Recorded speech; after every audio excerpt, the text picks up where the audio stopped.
Hi everyone, my name is Rainbow Unicorn, and I've been thinking for a really long time of how I've been wanting to do my channel.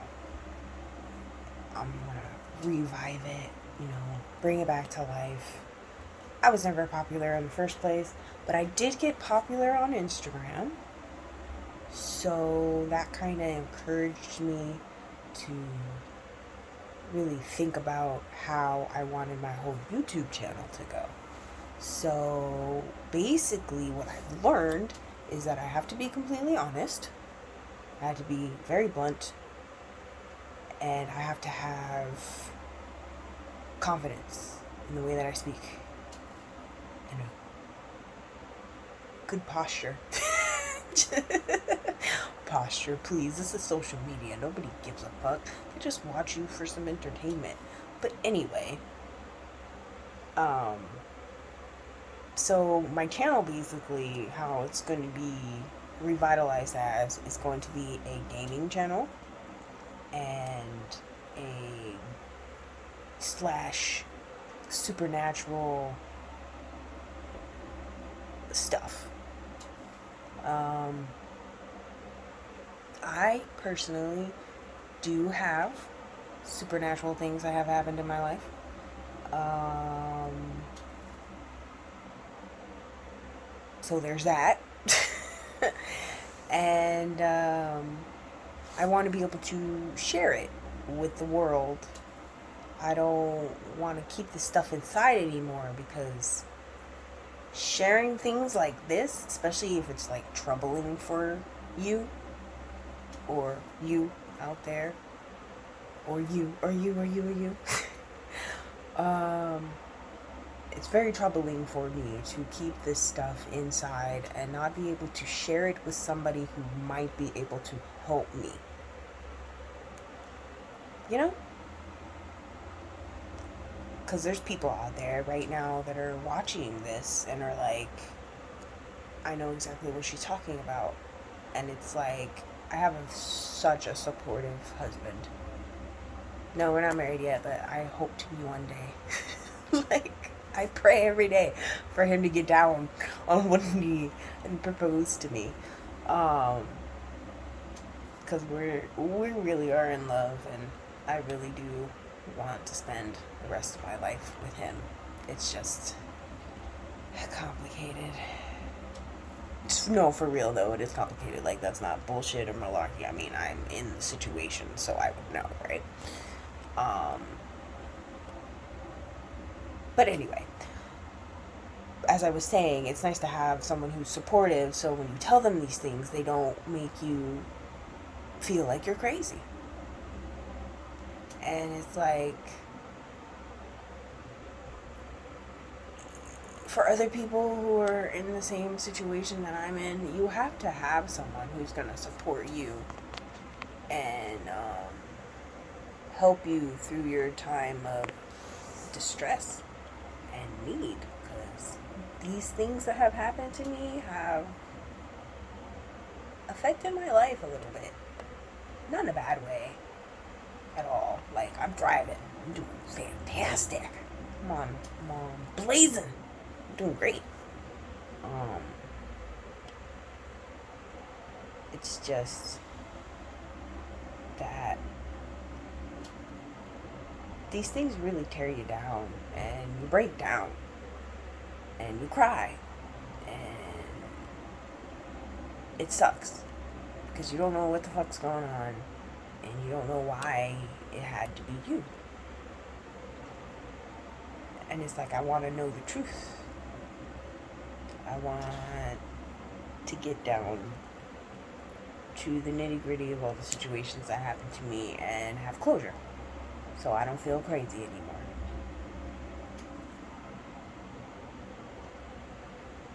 And it's like, it sucks with movies and stuff, because though all movies are based on actual things that have happened in the world, so when people see movies, they associate it with fiction.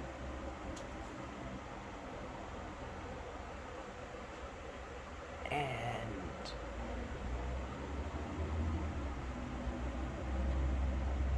just sucks. Because nobody understands you and you're fucking crazy. It's not like I asked for this to happen to me. Or maybe I did, because I did ask the universe. I wanted something interesting to happen to me. Something meaningful.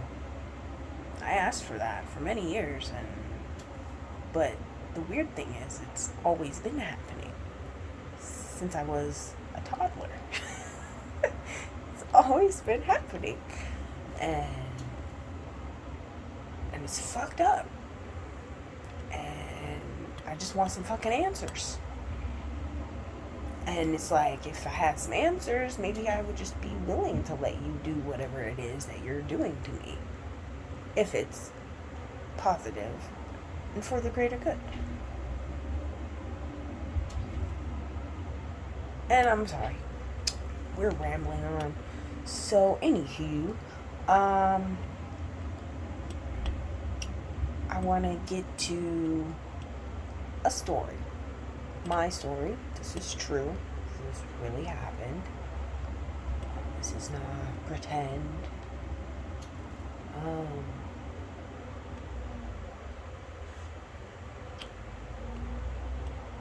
So I was like trying to remember, because it's so hard, especially when you get older. It's hard to remember all the little details. So anyway, I remember it was night and I was going to bed after watching some show with my mom. I think I was watching something or coloring, something I was doing. I took a bath, went to sleep.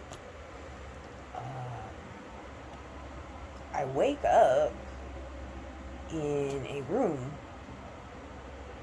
on a surgical table that's metal, can't move, completely butt naked, terrified, don't know what the fuck is going on, and it looks like a surgical room, because the only thing I can move is my head, and that's it. I couldn't move anything else. So I'm just looking around this room, and walks in this dude, or so I thought. It was a human being. In walks this nurse or doctor or something, wearing scrubs, the whole get up, just no lab coat. I think he had a stethoscope, but that stuff is kind of like little minute details, doesn't really matter. Had a mask on, cap. The weirdest thing I thought about him was his eyes. They were really big. Very weird. So he's in there with the clipboard, taking notes, looking around at me, making eye contact with me, and I'm making eye contact with him, and I'm like, as a 4-year-old, where am I? What's going on? What are you doing? Like, asking questions, and he's completely ignoring me. Then he proceeds to finish taking notes, flips me over on the table. Now I'm face down, and he moves the sheet down on my back, so my back is exposed now. Then he walks over to where I noticed in the corner earlier before there was, like, I thought it was a lamp. He brings it over and turns it on, but before he turns it on, I noticed it had like all these needles and stuff on it. And I was like, I'm starting to cry, and I'm still asking him, what's going on? Where am I? What is that? What are you doing? Like, not responding to me. So I'm starting to sob and whimper, and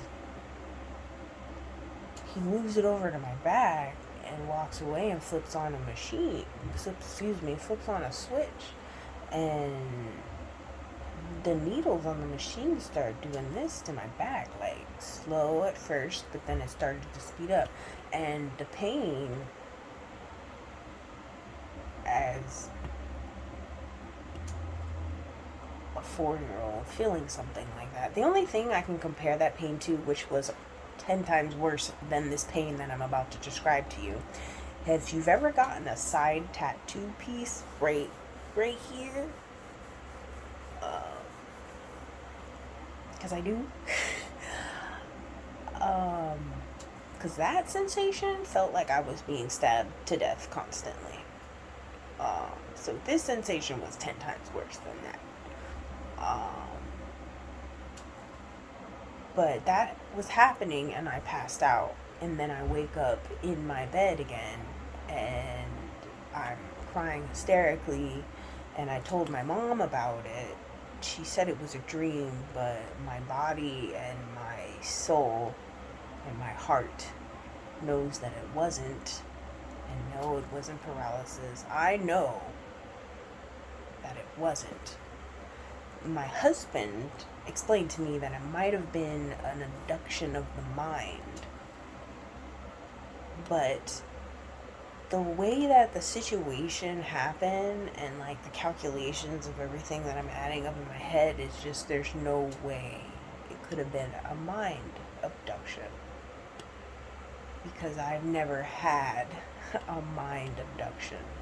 I've always been physically taken, with or without my knowledge.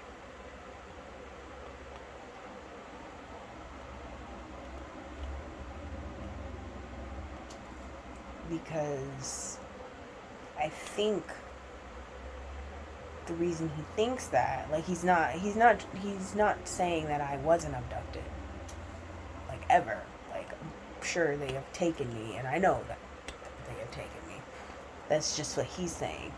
But on occasion, some of them could have been just of my mind.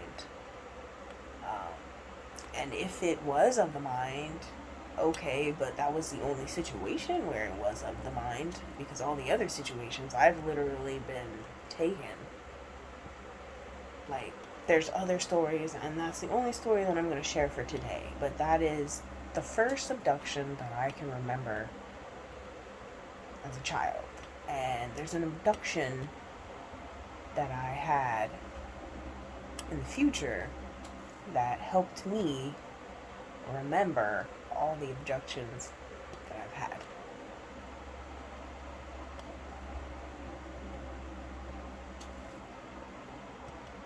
So, yeah. So, there's my story for Spooky Scary Sunday story time. Props to Corey Kenshin, by the way.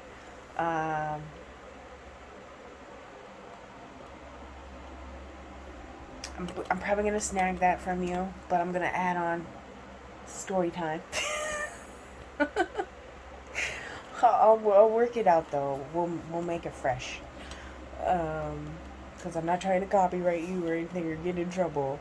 But mad props to Corey Kenshin. You are my favorite YouTube gamer.